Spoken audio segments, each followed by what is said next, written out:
Laptop batteries are expensive, and I don't know, I've never had a lot of luck with laptop batteries, but I never really give them a lot of thought as well.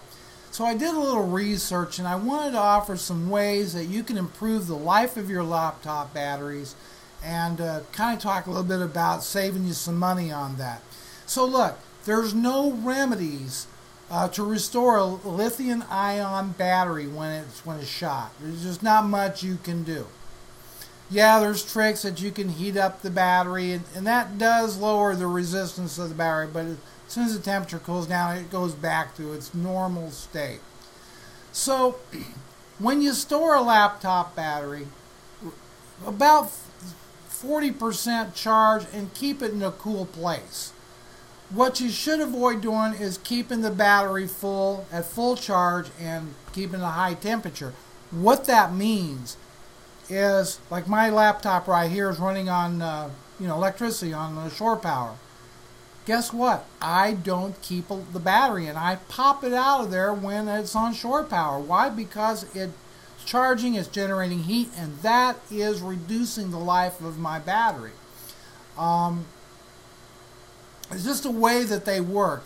Lithium-ion batteries are a big improvement over the technology we used to have, but when you run a laptop, heat is a big problem, and so this thing can rise to like 113, 150 degrees inside of the case when I'm hooked up to shore power with the battery in it. So removing the battery from the laptop protects it from heat. So here's just a few tips to help provide a longer life out of your laptop batteries, and this would work with any device using the lithium-ion batteries like iPods, etc. So number one on this list is to avoid frequent full discharges, as this puts additional strain on the battery. Several partial discharges with frequent recharges are better for lithium-ion batteries than one deep one. Recharging a partially charged lithium-ion battery does not, and I repeat, does not cause harm because there is no memory issues. In respect, lithium-ion differs from nickel-based batteries. So short battery life in a laptop is mainly caused by heat rather than charge and discharge patterns. Batteries with full gauge laptops should be calibrated by applying a deliberate full discharge once every 30 charges.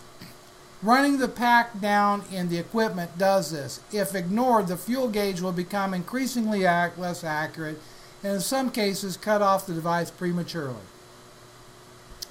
Keep the lithium-ion battery in the cool. Avoid a hot car, and for prolonged storage, keep the battery at a 40% charge level. Now that's important. Consider removing the battery from the laptop when running on fixed power. Now some laptop manufacturers are concerned about dust and moisture accumulating inside the battery casing.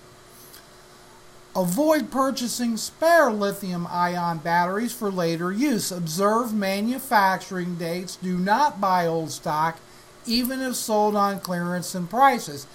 If you have a spare battery, use one to the fullest and keep the other cool by placing it in a refrigerator.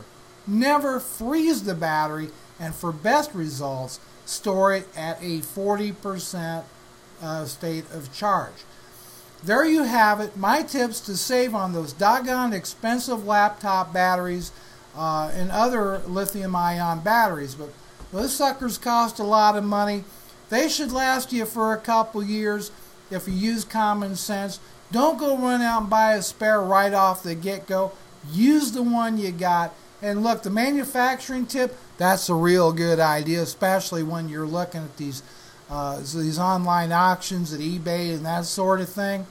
There are some great websites to buy new and replacement batteries. And believe it or not, lithium-ion batteries, even when they're worn out, can generally be remanufactured good as new. But you want to avoid buying yourself seriously out-of-date batteries. I'm Bruce Naylor, your FrugalTech. Hey, do you like this video, find this information useful? Make sure to visit our website, www.frugal.brothers.com. Like the video, give us a rating, and I want to hear your comments on how you can extend, maybe your ideas on extending the life of your lithium-ion batteries. I'm Bruce Naylor of FrugalTech, and we'll talk to you later.